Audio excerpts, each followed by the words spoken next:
Well, it's about as good as it gets right now. You're a sports fan. You're a Michigan fan. We got former Wolverine Jerry Diorio with us. The NFL draft last night. You get the Pistons. I mean, come on. We got it all for you. And with that, we tell everyone good afternoon and welcome in. There's Jerry on the screen. And I saw Jerry last week at the big house for the spring game. And, Jerry, I got to ask you, when you get into Michigan Stadium, I mean, you're famous because you played at Michigan, and then you get inside the stadium, it's like you're more famous in there. But I got to tell you, I saw you at the game, and you had your hair, it's a little bit longer, and it was kind of flying back, and then you had these glasses. After you left, somebody came up and said, "Is that a movie star that you were talking with there?" And I said, "You kind of could be." So Jerry, you got the tan, and now there's, you got the tan and you got the hair flying and the glasses. You do. I kind of understood what the guy was saying. I was like, no, I understand. You do kind of look like a movie star. I mean, does that happen to you once in a while? People coming up and saying, what movie, did you star in or whatever? Yeah, maybe, I don't know, Dawn of the Dead or what were some of the Tarantino with the vampires? Maybe that one. I don't know. I don't know about any movie star, though. I don't know, man. And make me look like a vampire or something. I don't know. You're looking pretty good. I got to tell you that. We'll show you a picture. 2 years in a row, I had to see Jerry down there at Michigan Stadium, and we will be talking about the spring game. Jerry thinks I look like Einstein, and some of my players as well look at East Kentwood. They think I look like Einstein when the wind blows. So just to put that into perspective. If you shaved your goatee more, and then he had the mustache, right? I can see it. I like it. We'll get young Einstein's impression of the young looking Einstein, not the You'd have to wear one of the, he always wore that gray sweater, I think, the same one or whatever. No gray on. I ain't putting no gray on, Denny. Hey, you know what? So if they needed the guy that played, what was the Oppenheimer? Einstein was in that. Jerry just missed out on a role in Oppenheimer playing Einstein. So they wouldn't have had to do much in terms of the makeup or anything else. They just thrown you a shirt and said, "Hey, just talk with a German accent." According to my family, Denny, absolutely. They got pictures to prove it. The hair is all over the place. So. Jerry, again, was at the spring game. We're going to see what he thought of it. And for those of you, 99% of you will see the spring game for the first time coming up this Sunday, because it will be on the Big Ten Network on Sunday. You'll certainly have your DVR rolling I think it could be at the same time the Pistons are playing. So, yeah, DVR and everything else. Big recruiting news. I mean, it's recruiting season right now, and it doesn't get any bigger than what we will present you coming up in just a few minutes. But we'll start with last night. And, Jerry, it was a great night for a few different Michigan Wolverines. And I thought for sure that they were going to get a record 4 first-rounders. And it started out, Jacksonville traded up to number 2, which I thought was crazy. The amount, not that, Travis Hunter isn't a great player, but you usually don't give up that kind of compensation for a corner / a wide receiver, but they did it. And then the Browns went back to 5, and they took Mason Graham. What do you think about the fit for the Browns and Graham and Mason Graham, the great defensive tackle, ends up going number 5 overall last night? Well, the edge is still there, right? The what's his name? Yes, he is. Yeah. Okay. So now you look at him and Mason Graham on the defensive line. Cleveland Browns defense is going to be phenomenal next year, because now you have, one of the knocks on Mason last night was he needs to improve his pass rushing ability. Well, you could say that about pretty much any rookie coming into the NFL. But when you have the edge player that the Browns have, And now you're going to ask guards to go against Mason Graham one-on-one on pass coverage. You're putting the Browns defense in a real good position. They're going to be solid up front with this pick. This is a great pick. And like I've said it past, I mean, I wouldn't have a problem putting his name in there with the Sioux, the Darmican Sioux, the Warren Sapps. Will he become the kid from the Rams? Donald. I don't know. Huh? Aaron Donald? Aaron Donald. I don't know. That's to be determined. But I'll tell you what, this is one of the best defensive linemen that have come out in the last 10, 20 years in the draft. And so this is a phenomenal pick for the Browns. And one other thing, Denny, there was so much optimism last year going into the season. And the reason why there was so much optimism, especially from my perspective, was the depth on the defense that we had and the talent that we had on the defense. And I thought our defense could carry us initially. And, I think just because we were in that first-year mode, Wink getting used to his defensive personnel, Sharon not knowing exactly what he had on offense, it was a first-year coach's cabinet full of mistakes. Let's put it that way.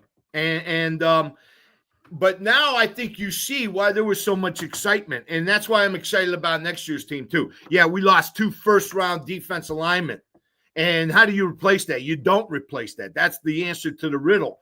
But how you can make gains is by adding depth. And that's one of the things I'm going to talk about on this podcast today. I think the Michigan defensive line could be real phenomenal this year. Yeah, good point about Graham being able to team up with Myles Garrett on that Browns defensive line. Then you went to number 10 and Ben Johnson. I mean, the NFC North is offensively, this thing is bonkers right now. When you look at it, JJ's in Minnesota. Now Colston Loveland is headed to the Bears to play for Ben Johnson. He's got Caleb Williams throwing him the ball. Odunze. I mean, the Bears are definitely a team with an up arrow next to him. What'd you think about Loveland going to the Browns? I was, to be honest with you, I was pleasantly surprised that they took him over Hoffman. I thought they would go with the kid from Penn State. Warren. I'm sorry? Ty Warren. Excuse me. When I got Hoffman on my mind because he was impressive Saturday. But you've got Loveland going to the Bears. I think this signals that the Chicago Bears are going to start threatening downfield a lot more. The knock on Loveland yesterday was his blocking ability. And I don't think that surprised anybody or took anybody that's been following Michigan by storm. We know that Loveland, if he's got an Achilles heel, it's dominating blocking. But what he does do is he stretches the field so well. And now all of a sudden you got deep threats from the tight end position. That's a nightmare. That's a nightmare matchup for the defenses. And I think Chicago made the right choice. I think they went with him over Warren, thinking that, hey, instead of trying to square that peg into that round hole, let's extend the field and go with the guy that can help us extend it. And then how about at number 13, a little bit higher than he was being projected in all those different mock drafts. But Kenny G ends up heading down to South Beach. He'll play for the Dolphins, and he looks great. And that really surprised me. Really surprised me how early he went. I was very shocked at this. The obvious knock on him is his weight and his conditioning. At Michigan, how he had to come out a couple of times. But when you look at him, he is a dominant player inside, and that is exactly what the Dolphins were looking for in this pick. They want somebody who's going to solidify that double team, make people double team at that 3 technique, at that 1 technique, and free up some other guys that are not as gifted on that defense. And so they went defense. and rightfully so. Their defense has been kind of suspect at times. And I think Grant's going to anchor that defense for Miami, and I think he's something to build on. Absolutely, and it doesn't hurt that you got a Michigan influence there. Oh yeah, their owner. Yeah, Jerry. We do also have to talk about Will Johnson. Did not go in the first round. Will Johnson, the best corner at Michigan since Charles Woodson, which is saying a heck of a lot, and he looked like he was going to be a top 10 pick. Last year, we know that he dealt with, he had a broken finger, and then against USC, he hurt his shoulder, and then he was out, and they called it turf toe. And there were a lot of people as the season kind of was going one direction, a lot of people thought Will Johnson was just piecing out and getting ready for the draft. And, come to find out, he's got a knee that he's dealing with. And when you get one of those red flags, medical red flags, that's how you can drop out of the first round. And that's what happened with Will Johnson. So how do you feel about Will Johnson not being picked in the first round? This was a complete surprise. I never saw this coming. I had no idea that it was a knee injury, and obviously to this significance. And so this completely caught me dumbfounded.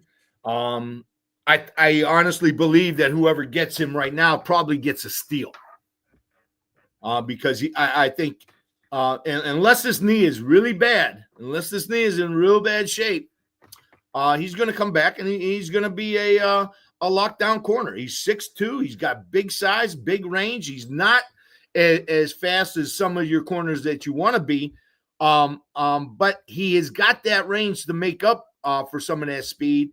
And if his knee's okay, if his knee isn't all that bad, which I don't know, I mean, when you got 32 teams passing over you,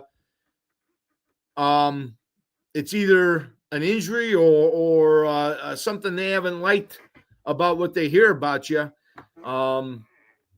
It was completely shocking to me what I heard yesterday about Will Johnson, and then you look at some of the other comments from some of the NFL GMs, not real solid coming down on the run game. Now, was that because we had such good edge players and such good defensive linemen that we weren't needed in that situation? I don't know, but that was the other knock yesterday that I kept hearing. Yeah, it's hard to know. Hadley's got a lot. It's good to see Hadley in here and asking different questions. And yeah, I think everybody was surprised. You've seen it in the past. If you watch, enough, there's guys that fall, and there was a wide range. People didn't know, Shadur Sanders could have been picked as, there were a lot of people that thought, even as high as the Giants at 3, and he fell out of the draft. But Will Johnson, with a red flag, a medical, that can have you plummet. Now, trying to speculate about where he might get picked. Jerry said it, some team, you feel like you might get a steal, and how far, if you're one of these teams that you feel like, he just ran 2 weeks ago at Michigan. And so if you were there and you saw him run, and I would think that he would go in the second round. Now, he's sitting there, and a team would take a chance, certainly in the third round. I feel like, for Will Johnson, I don't know how it's going to work out with him in the NFL, but if this was, 5 years ago, and you didn't have NIL for the players, and then this was it, and he went in, you would think, you could really feel bad for him. A kid that was potentially ready to, cash in on, $10-15 million, and then you didn't know, maybe a couple $100,000 if it ended up being but he's made some money, all of that's still out there. Hopefully, it works out for him. He gets picked here, and there's plenty of guys that have ended up being great NFL players that were not picked in the first round. So that's where I'm at. But I think he'll get picked tonight. If not, I'd have a hard time seeing him not go in the second round, and I think he's an early second rounder, but it all depends on the knee. I mean, what are they looking at that is shying people away? That's what it all boils down to at this point in time. in my opinion. Yep. I'm with you on that. All right. We've got the spring game to get to. Unless you had another the NFL thought, I do want to tell people that Maize and Blue Review, are brought to you by Rivals.com, and we have brought aboard a 5-star recruiting analyst. And if you like recruiting, you get your full range of everything that you wanted to know about Michigan football recruiting. I thought we had it all covered prior to bringing in this 5-star, but this 5-star is a 5-star for good reasons. I see it. I see the recruiting information nonstop. It's a lot of fun. So if that's something that you like recruiting information, that's just another reason to join up the Maize and Blue Review. You do that today. You get immediate access by going to michigan.rivals.com. And if it's not just recruiting, it'd be something like tonight and last night during the NFL draft. You've got like I don't know, it could be thousands, could be hundreds of people that were interested in hanging out and then talking about everything that was going on in the draft that was as it was going on. That's pretty cool. So all of that available to you. We look forward to seeing you over there on the Den. All right, Jared. Couple last comments on the draft last night.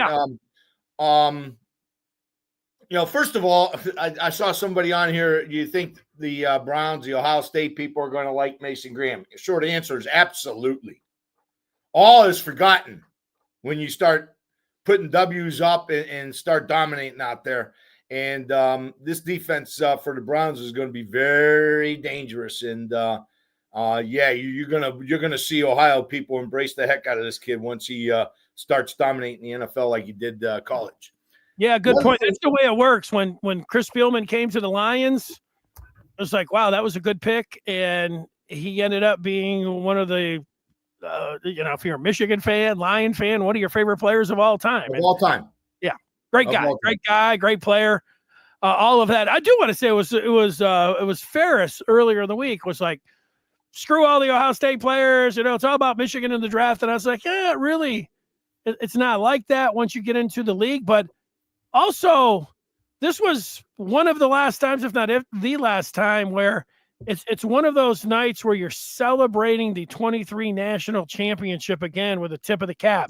Those players, I mean, Mason Graham was such the instrumental part. Same with Kenneth Grant, the gift. Will Johnson, he was, and Loveland. And right. Loveland. Right. All of those. Last year's draft was so awesome.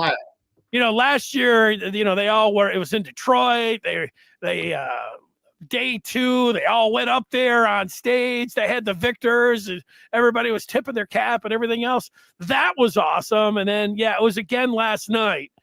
I felt that. It was like, hey, this 23 team, the national championship team, that seeing those guys get picked, that's great. That is something. And those guys are, you do follow. You still do wish success for all the players that go on into the draft. But these players in particular that ended up winning the national championship, I mean, they've even got even more of a special place in your heart if you're a Michigan fan. So I get that. Hadley, I got to say, I didn't see specifically. So you're saying that the Big Ten Network could throw the spring game on both tomorrow and Sunday. There's a possibility. I did not actually go in and check. I saw earlier in the week, it might have been even on Saturday, that they had planned on playing it on Sunday, but that wouldn't surprise me. And that's some good stuff. So I would say check your local listings about the spring game. All right, Jerry, we're going to get one more comment on the draft last night. The Lions get Talik Williams out of Ohio. And the knock on this draft choice, which I don't know if this is founded yet, but the knock on him was he's not a first-round draft choice. We cut him. He's more of a second round choice, and why the Lions went after him because of need and all this other stuff. When you dig into what's left in the draft, I can understand this pick, with the exception of the kid from Marshall, the edge player out of Marshall, and maybe a secondary out of Mississippi State. this is a good pick. I think he's going to help the defense. I think he can help the defense.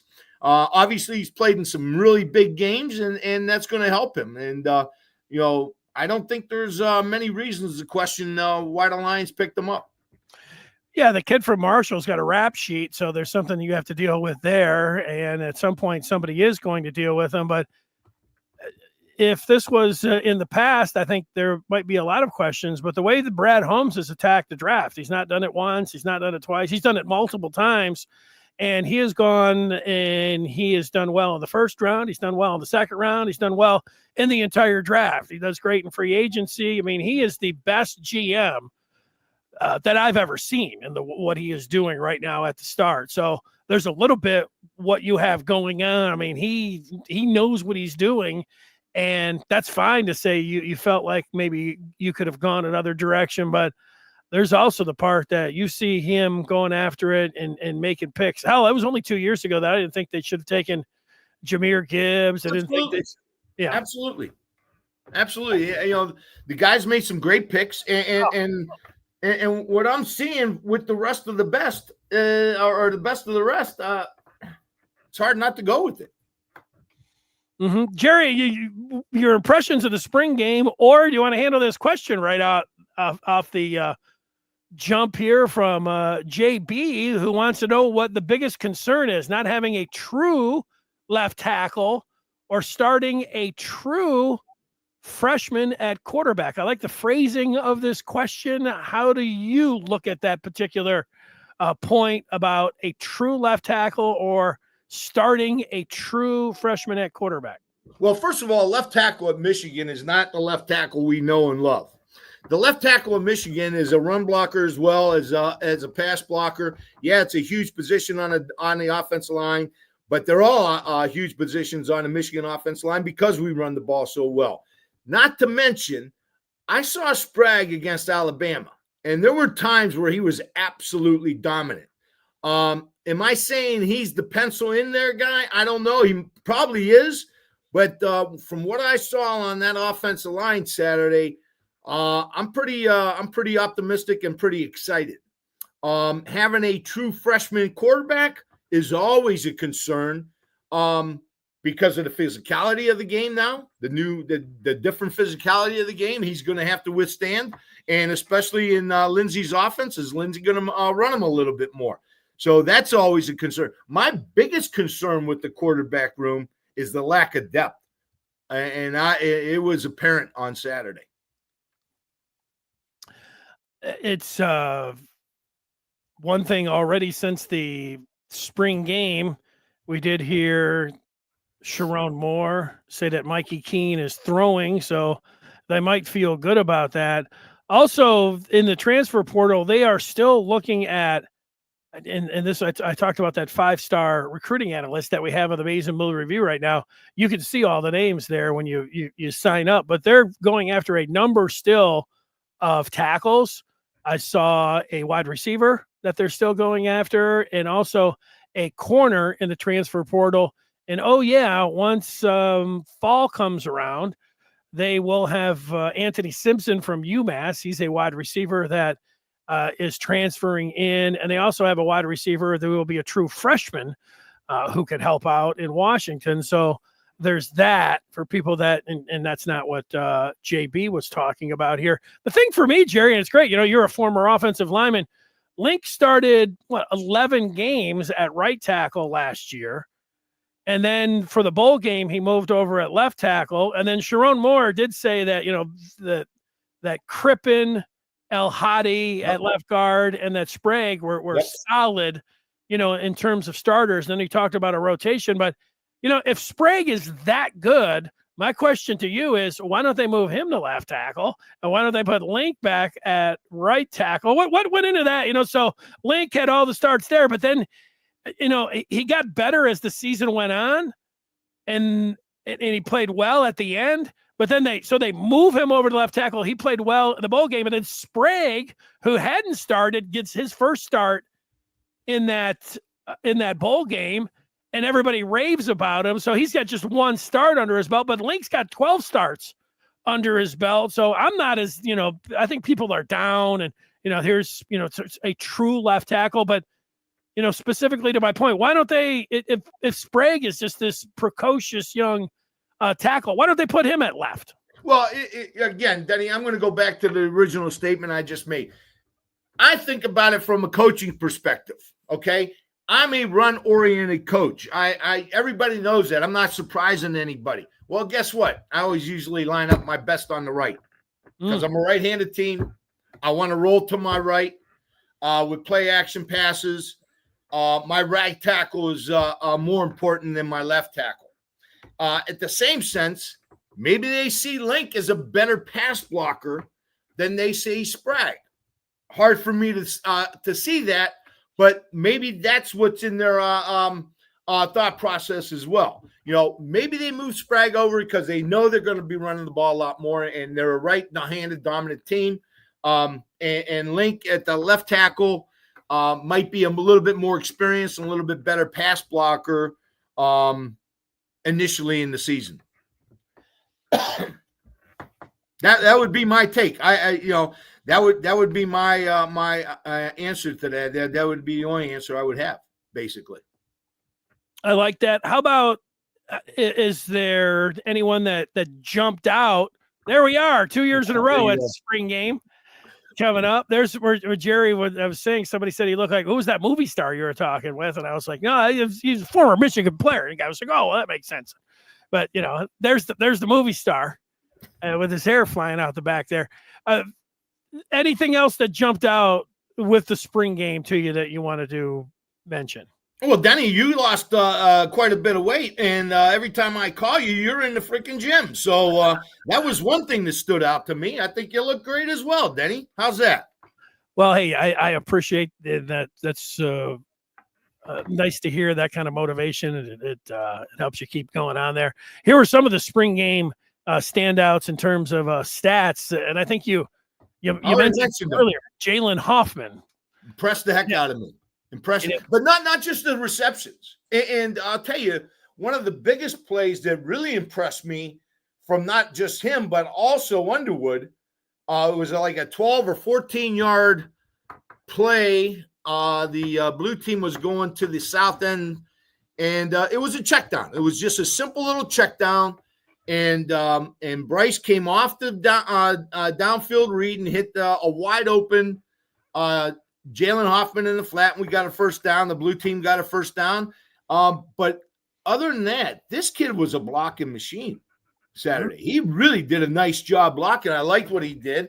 They lined him up at that wing, and he's gonna be a good one. I like him a lot. Denny, funny that you are bringing up these names because these are the exact names I'm bringing up, with the exception of maybe Jeremiah Lowe, who had 2 interceptions, absolutely. But this is a good list here. This Cudsdale from Forest Hills Eastern, very impressive. I mean, so you had heard of him before? Very, very lightly.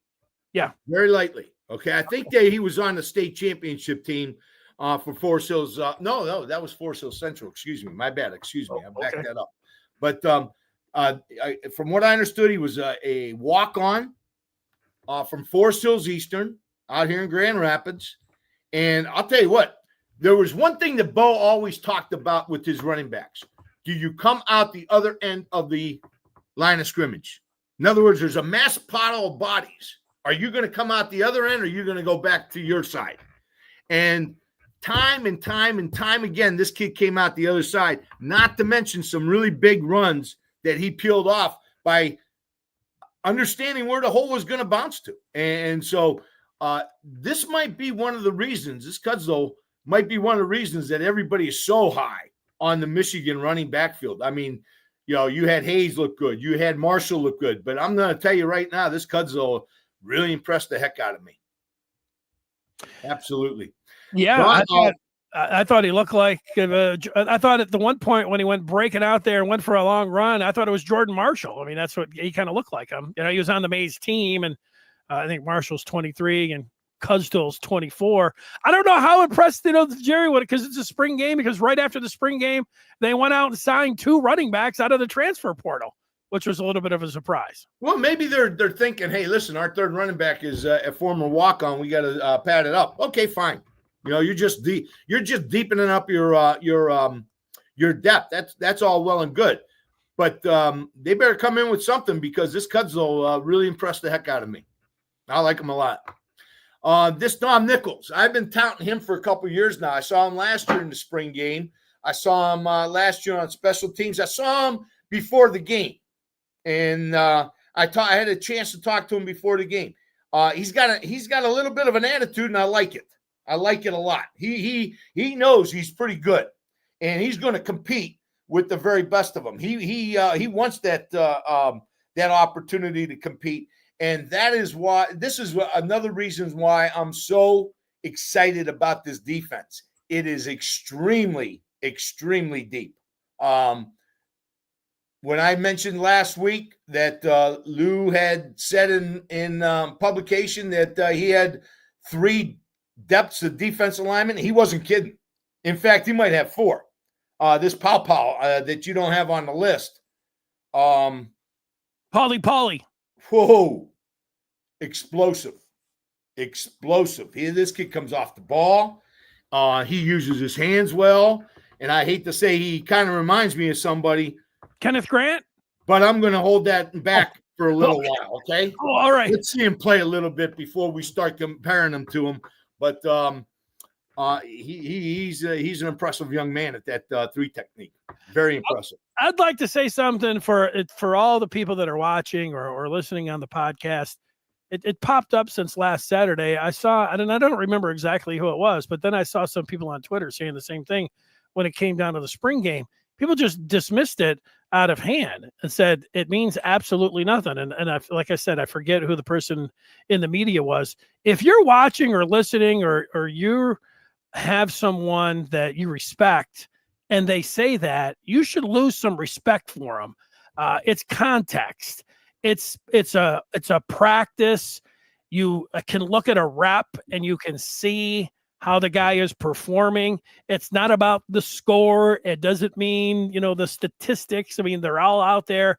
But when somebody tells you that it means nothing, what it tells you is that person has a hard time putting things in context. And if you're a fan that says that, you have a problem with it too. It doesn't mean that you can't improve and understand how it goes. And I would say over the next couple of weeks, maybe even a couple of months, when Jerry grabs some of that film, we're not talking about, Michigan won 17-0 on the Blue. We'll look at the different reps and the hand positions and the blocking. And, those are the kind of things that you're looking for. And it's not about the score. It's just about the individual player and the reps that they're taking and how they look with those reps and what that might mean for the team. So you're talking about going in a Michigan spring game, Denny. Both teams are loaded with some of the best players in the country. And so this ain't a typical spring game. Let's get through it. This is a complete competition. And these guys are competing their butts off right now. There's some spots open, and you could see some real fight in these kids. And believe you me, they weren't taking that Saturday game as a joke. They were fighting for a position. Yeah, it's tough on the offensive line because they mix and match. You're not with the 5 guys that you would say that would be the starters.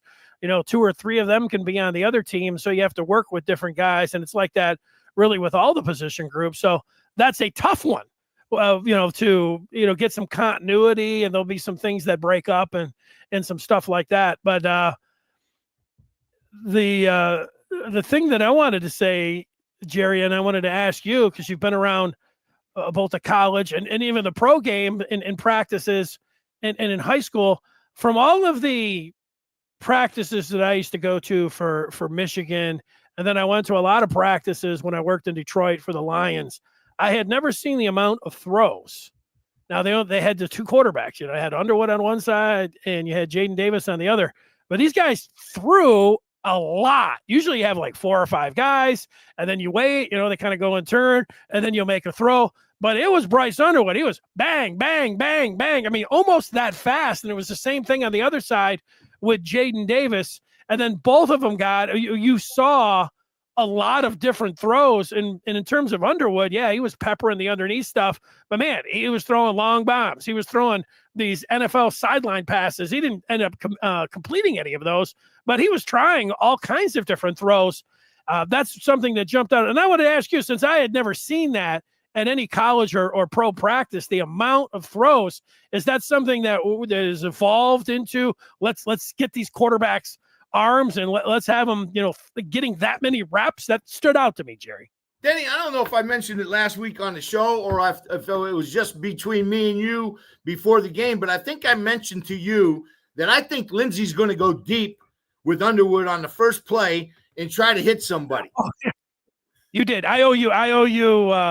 You did say it right on the air. And the only reason it didn't go. Yeah, and the only reason it didn't go is because Benny's dominating up front, getting a pass rush on it. So either he wasn't surprised at all and knew it was coming or something. But I think this is indicative of what Lindsey's trying to convey to everybody out there looking to scout Michigan. You're not going to be able to sit back in just a deep cover 2 with no, you're going to have to come up. You're going to have to drop your safeties back a little bit. You're going to have to play that pass lane a lot more now. Now you're going to have to drop back in there too, and it's going to open up our run game. And again, Denny, I think I saw that last Saturday. I thought our run game looked pretty good at times, and I think a lot of the reason is because our Michigan defensive coaching staff knows that we can throw the ball downfield now. Now, Jerry, you'll have to answer this one honestly. Did you think is that like you just thought you were thinking because you think, well, this is kind of what Lindsey might do, Sharon Moore, or did you have like some inside information? No, I'm thinking, okay, listen, I'm a new coach. I got a freshman quarterback. Everybody's eye on all this stuff coming in. Let's just go for it one time. Just encourage everybody's optimism. Okay. And that's what I saw. I'm like, what a better opportunity. Spring game, let it unleash. The only problem was Rashawn Benny. Yeah. Who ended up getting credited with a virtual sack. I was shocked, dumbfounded as I sat there and I thought, wow, Jerry predicted that Michigan, and he was going to throw a bomb. I mean, he was looking downfield. He was going downfield, Denny? You're right. No, there was no question about it. I mean, he wasn't looking at intermediate. He was looking to throw it as far as he could. He just didn't get the protection. Benny went in there, and so they whistled it down. But I was like, Jerry is absolutely right. They called a bomb on the first play of the spring game. And for every Michigan game that I've ever even practiced or anything else, it's always like, we're going with the old bread and butter. It's Michigan. Here's the counter tray. Here's the power. And I'm like, that's for sure what they'll do. But no, Jerry, you're right. No, they were going deep. Great job. And my thought process on it was, I don't know anything, but if I'm the offensive coordinator and I really want to excite the crowd, let's go for it. All right, we got a lot of questions that we're going to get to. And we will do that. We've got, I was going to say all summer. It's pretty accurate. Spring as well to talk about the spring game and everything that went on there. I think there will be a lot of more interest next week as well when the fans get an opportunity to watch this game over the weekend. But what would you tell people that did not watch this game and they're going to watch it, Jerry, if there's anything that they would look out for? And, everybody's eyes are going to be on Underwood and everything else. For me, it was the variety of passes that Underwood, even though he doesn't connect on them, the one that he throws down to Jamar Browder that looked like a top spear. Yeah, you got a good look at that one. I mean, I can't wait to see that one on the film. It hit him right in the face. I mean, Browder's going to come down with that ball in the future. He's going to have to. I did see Jaden Davis hit McCauley on a offside penalty that he took advantage of. So that was good. Denny, if you put that list up again, I think it helps me with the outline of what I saw. Okay, because I'm real happy with Nichols. I'm real happy with Cusdall, Hoffman, Lowe played well. Metcalf had an outstanding game, and I understand why everybody's all excited about him. And Cole Sullivan, I think we mentioned him last year as well. Him and Nichols both came up as freshmen last year and played in the spring game as 2B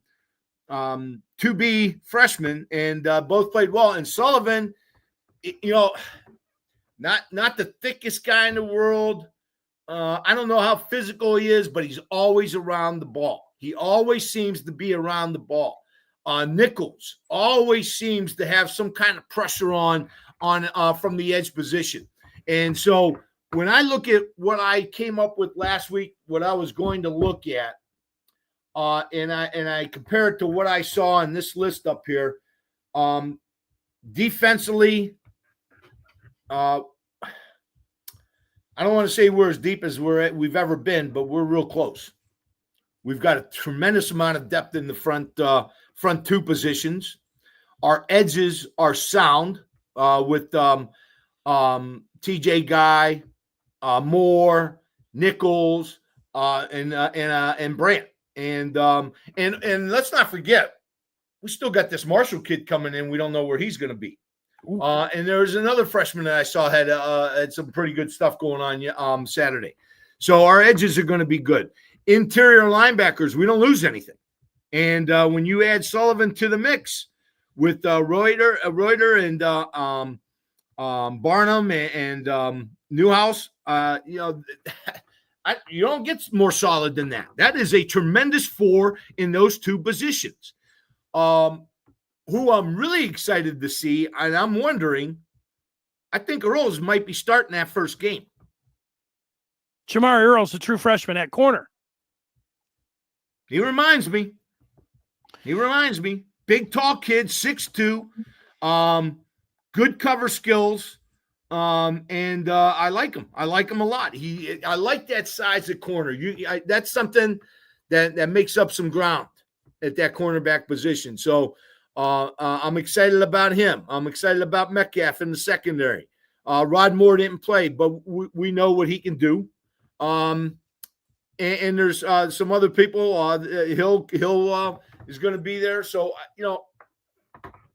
defensively, I don't think there's going to be too many defenses that are going to be better than us next year. No, my biggest takeaway was that the front seven and the rotation of the guys that brought in there, I think they're going to be very good. So I was nodding my head when you were going through a lot of those different players. And, you mentioned Polly, Manuel Bagel was in there. We're not even mentioning Etta. No, that's right. And also the kid, I didn't say his name the way that they were saying it. I've been calling him Ed Okpaye or something. Yeah. Edgar Okpaye. He stood out. He was making some plays there as well. That was the kid. Yep. I liked him. They got a lot of depth on that defense. And in the other freshman that you talk about was a linebacker, Nathaniel Owasu Boateng. He was very highly rated. He looked like he could be a safety. I mean, he was running. He could be that hybrid, whether you have him as a safety or whatever you wanted to call him, but you could see he could move around. I would be very excited if I was a Michigan fan, and you don't have to play him right away. He was down there at IMG, but Boateng looks like he's got a bright future. Absolutely. Yeah. I'm in on that. So that's on the defense. The receivers, I'm high on McCauley. I know I'm saying their name wrong, but I'm high on McCauley from Indiana, the transfer from Indiana. I like him a lot. I saw him in warm-up. I thought he played a little bit with an attitude, like I'm going to go get the ball and you're not big enough to cover me kind of attitude.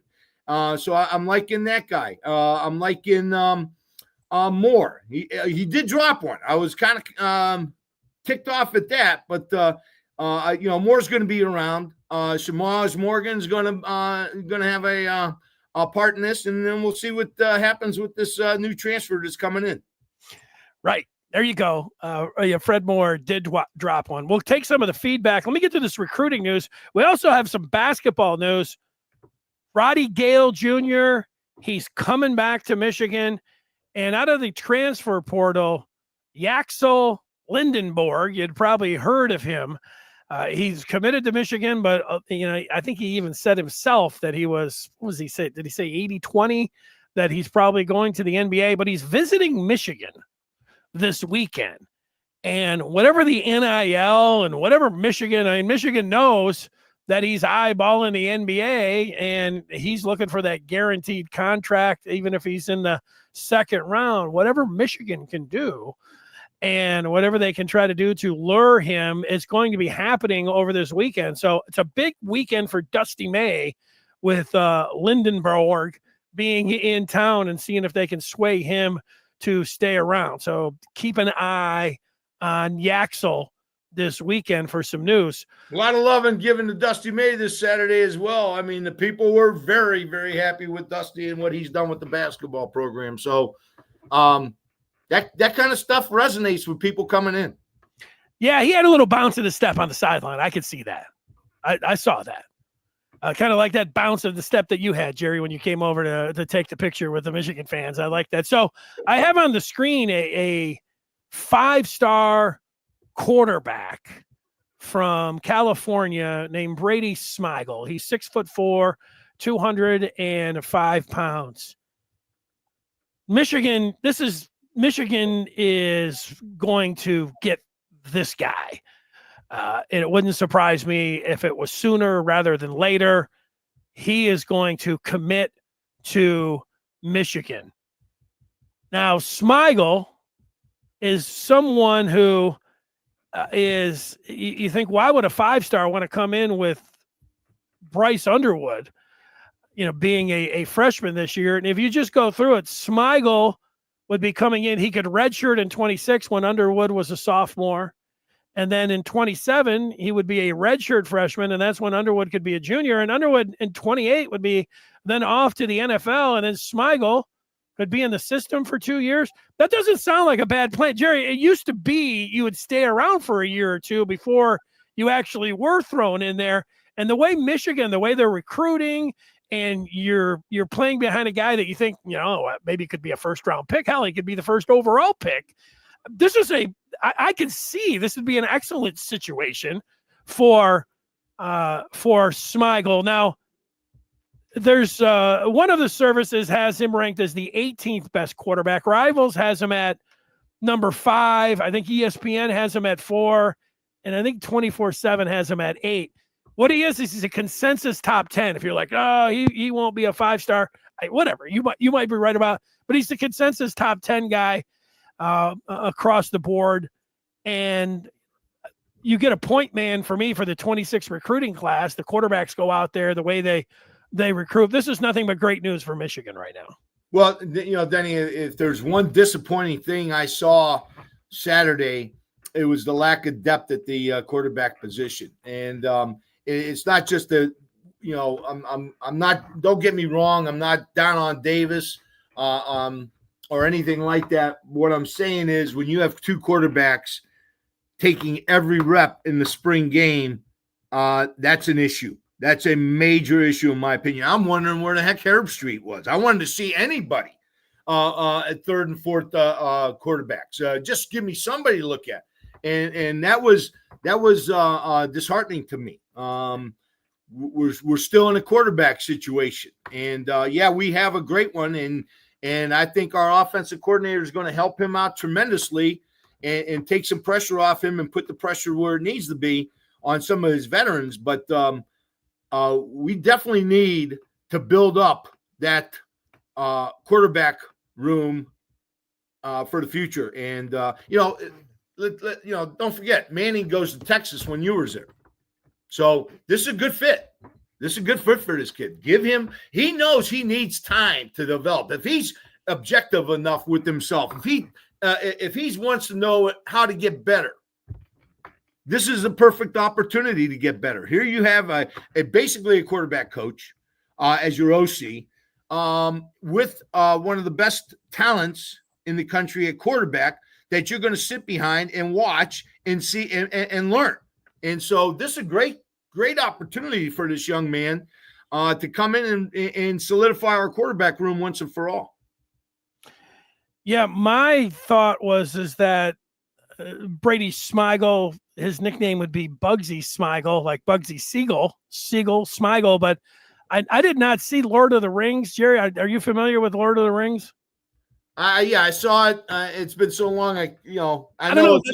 There must be a Smeagol or a Smigel in Lord of the Rings. I've seen a lot of references towards that, and it just went over my head because I don't know anything about that. So that's just where it's at when it comes down to that. All right, Jerry, how about some feedback?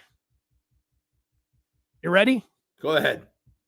Ferris wants to know how the Maize or Blue team would do in the Big Ten. Could they each have a winning record? You mean one or the other? Yeah, just one or the other. I think we'd finish mid to upper part of the Big Ten. Yeah, I think they would be in trouble because of the depth. I mean, I don't know. Yeah, exactly. I mean, all things considering. But as far as talent, that first echelon of talent, yeah, I'm thinking middle to top of the upper middle. Mar is talking about NIL, and he says if someone still has eligibility and they don't get drafted, can they come back to school? And the answer to that is no. Mm-hmm. Once you throw your hat in the ring, you are out. You are not Lord of the Ring anymore. Hoffman and Cuzdo, both walk-ons. That's right. And that's where that legislation that you may have saw this week where you had the firm 105 and the judge says she wants to the judge was a female grandfather it in where you're not going to have a hard number because of walk-ons like Hoffman and Cuzdo, so they don't get cut, that they'll grandfather it in. The NCAA wants to do this so they don't have to pay the money. The schools don't want to have to pay all this money. But if you're Michigan right now, you can go over 105. It looks like you could, maybe they could have a roster of 120, 130. This upsets me, Denny. This upsets me a lot. And I'll tell you why. I've got a young man who walked on at Michigan a few years back. Great kid, great young man, graduating this year. Has 4 rings from last year's team, the 2023 team. Great young man, Joel Metzger. And this kid worked his butt off just to get on the team. And he made the field last year against Northwestern. He played in the Northwestern game, which is not an easy thing for walk-ons. This young man decides I can't play anymore because of this 105 rule. And so he's out. He's done. He's not going to play anymore. And that's why this upsets me. It's just one more thing that the NCAA gets wrong because all they focus on is their pocket, not anybody else's pocket, their pocket. And that's what bothers me the most. They need to be abolished once and for all and get a legit governing body in there to make the cases. I've never seen an institute rob people of national championships and Heisman trophies like they didn't even play on the field. Like they should be determining who wins all these awards from their desk. And that upsets me. And this ruling, yeah, you're doggone right. Why do you need to limit the walk-ons? If a school can afford it, why do you limit it? They don't want an opportunity for a kid to play. And how many people have walked on and done great things at Michigan and other places? If I'm not mistaken, Cam Ward last night was drafted number 1 and didn't have an FBS scholarship. Yeah, look, my favorite, one of my favorite Michigan players of all time is Jordan Kovacs, and he was a walk-on. He went from walk-on to captain. What I think is happening, the majority of schools, they want to have that number, so they don't want to go over 105. They want to keep the costs down. That's they do not want to spend the money, so they're kind of trying to protect themselves. It's like having a cap in professional sports. If that's what you want, then go with the revenue sharing immediately and start setting those caps down, because that's the only way you're going to police any of this stuff. And get off your butt and put 2 designated dates. on transfer. Jerry, I just wish you'd come out of your shell a little bit and say what you really mean when it comes down to all of this. Ferris is talking about Underwood. If he's 90% of JJ at his peak, then we should all be happy. He says JJ is the GOAT of Michigan's quarterbacks. Let's keep the expectations in check. Yeah, Underwood is going to be a lot better in August than he was this past Saturday, and he will be exponentially better midway through the season than he was this past Saturday. So that is something. There's one pass that he uncorks that's a 62-yarder that he threw it probably about 5 yards, and he had Shannon Goodwood open. He airmailed him by about 5 yards. JJ was a sophomore in his 11th start before he started connecting down the field. So, I mean, that's, to me, the context of something to keep in mind. Well, the other thing is, Denny, the other thing about Underwood that I saw Saturday was he was not afraid to hit the open flats and take what the defense was giving him. And that, I thought that was a real nice maturity that he has already. And that's very satisfying. Jerry, I wondered with all of these underneath passes. I mean, he was great at peppering those underneath receivers, and he put it right on the money. I wondered if the Michigan defense, who had seen Underwood the entire spring, Wink and all those guys included, these players, they know what kind of arm he has. So they had to back off, and that's what they were leaving him open, because if they were up, that ball was going to go over their head. You think there's a chance that could have been the case? How does Benny, I'm sorry, as the defensive tackle in the first play of the game in a Michigan spring game, I'm looking at that guard and I'm thinking, run. I'm not thinking pass at all. Okay. So something told him to get a pass rush going on right away. Our defense has seen this kid, and our defense has seen that he can hit something downfield. And so I think that had a lot to do with Underwood being able to hit some things down intermediate. How about a bag from Keegan, who gets in? He's talking about the NFL draft tonight. You have the Browns with the first pick in the second round, and you have Shedeur Sanders, and then you have Jalen Milroe. So, Jerry, do you like Milroe in the second round? Do you like Shedeur Sanders?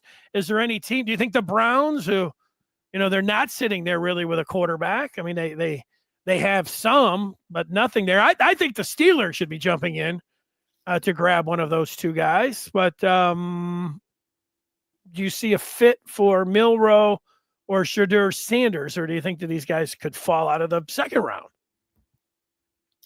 I've seen Milroe a couple times against Michigan. He's never really impressed me. Maybe he's just gone against the best defense in the country when he saw him. But what we've seen of Milroe has not been very impressive. And picking that early in the second round, I think that's a guess. As far as Sanders is concerned, I don't know. I mean, what's he done? What's he done? I know the Browns. We all know the Browns need a quarterback. Okay, we all know that. Yep. But are they the right picks for him? I don't know. I don't know if either one of these quarterbacks have shown anything that says we need to get this kid in so we can start him first game or third game. Yeah, for me, I've watched Milroe a couple times, not against Michigan and not late in the season, but I have seen him against top flight talent look like he's great. So, but he's been very inconsistent. I mean, he's been great and then not so great. So I think he's a developmental guy. And then I like Shedeur Sanders. He looks pretty good to me. So I think he's going to be, I think the Browns will pick him right out of the gate. I don't have much of an opinion on him. I haven't seen, we'll see. My verdict on those two quarterbacks is out. Yeah, Rip misses. I like Rip Star, but he's missing. This is a big swing and miss by Rip Star. He says Will Johnson dropped because he got bad advice to sit out the year when he probably could have played. There's nothing further from the truth with this, Rip. Will Johnson has a knee injury, and that is the medical that's keeping him out. And he may have played with it last year, and then he was breaking his fingers, then he hurt his shoulder, and then he was working to get back, and he just couldn't.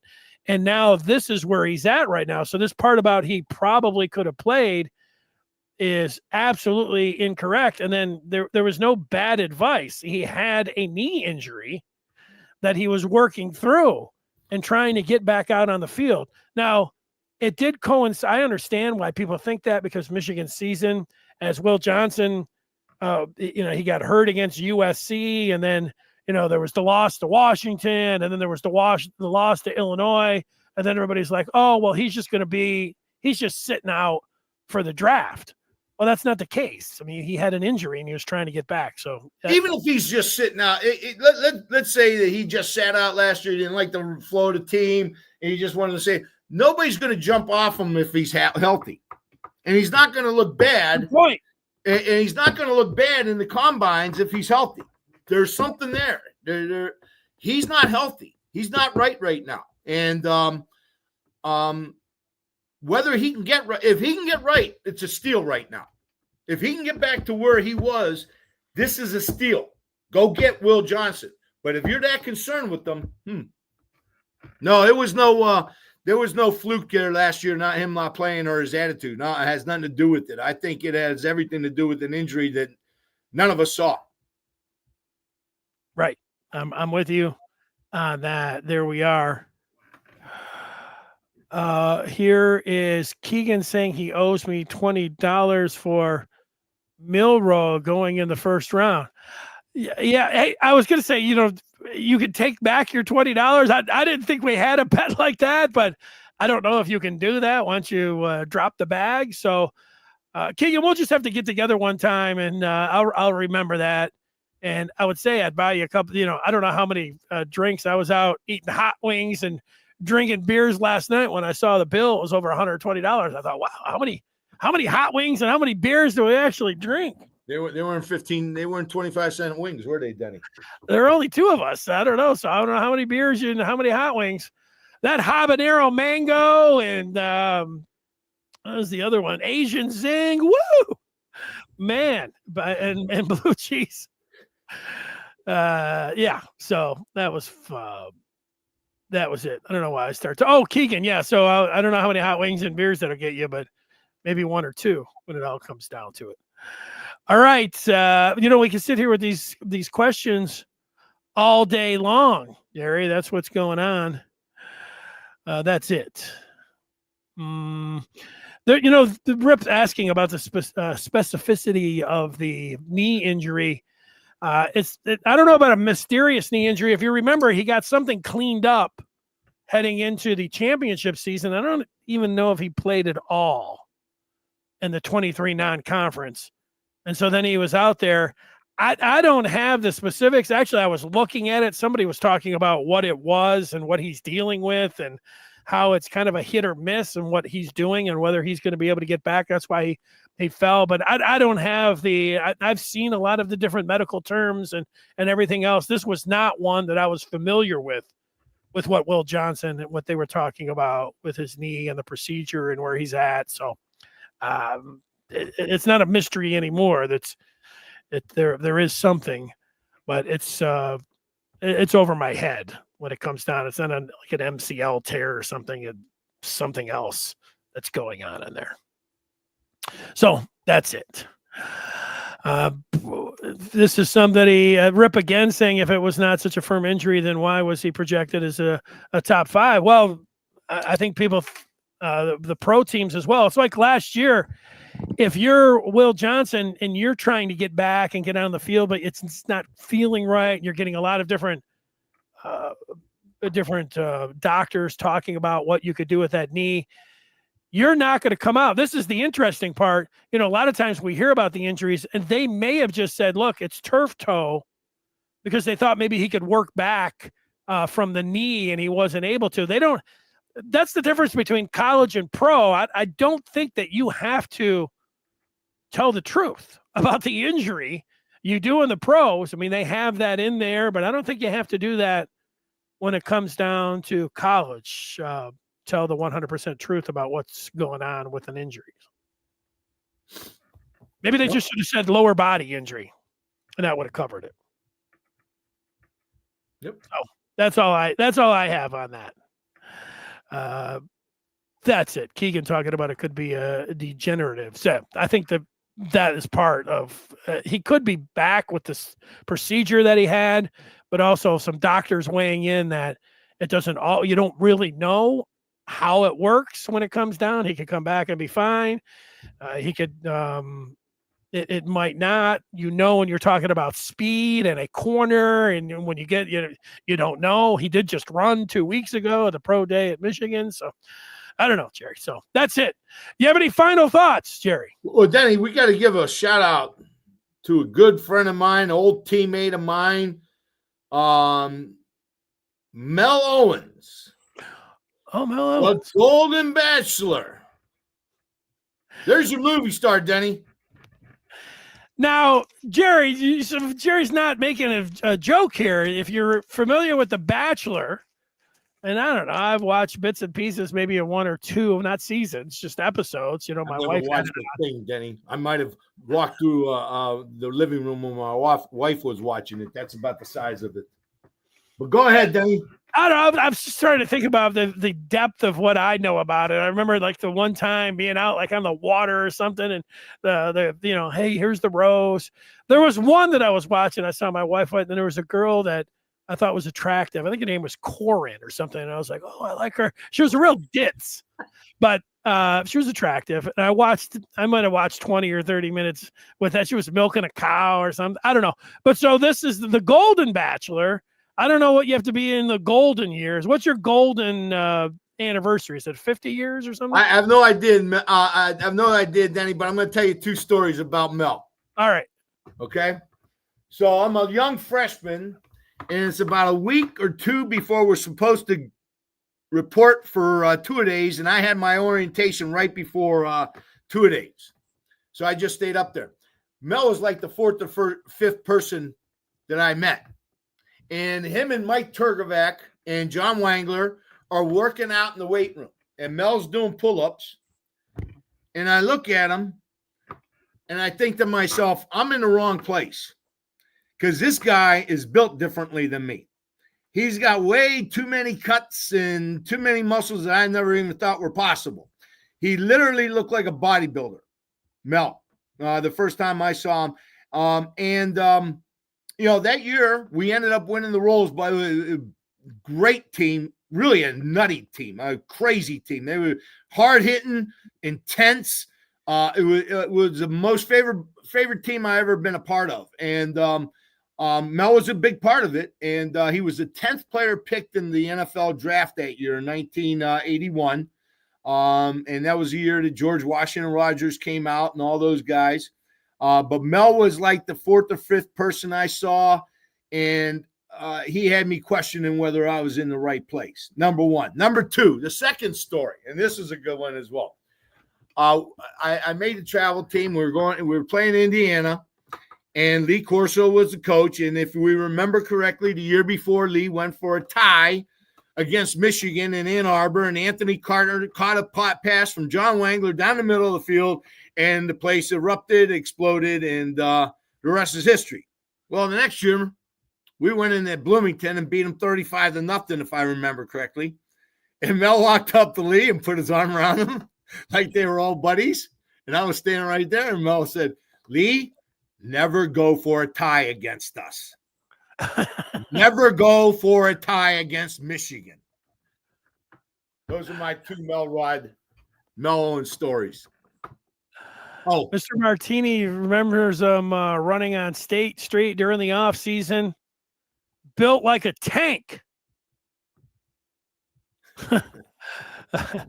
Here's story time. I always thought The Bachelor was pretty interesting. If you're a player, you get to go. I mean, not a football player, just like a player. You go out with one girl, and then you give her a rose, you can kiss her, and then the next night you go out with another one, and then I don't even know how far you can take it, but the girls know. It's like, hey, what'd you do last night? You're like, well, I'm not gonna kiss and tell, but you go out on dates every night with like 20 girls. I don't know how the Golden Bachelor is going to work, though. So it'll be interesting. I ain't going there. I ain't getting in trouble. I ain't doing nothing like that. So there you go. All right, Jerry, well, you're going to have to watch a couple minutes of The Golden Bachelor with a former teammate. See how he does. All right. That's going to do it for this show. Thanks so much for watching. Enjoy the spring game over the weekend, and we'll be back with you on Monday. Let's hear it, Jerry. Hail to the victors, Denny. It's great to be a Michigan Wolverine.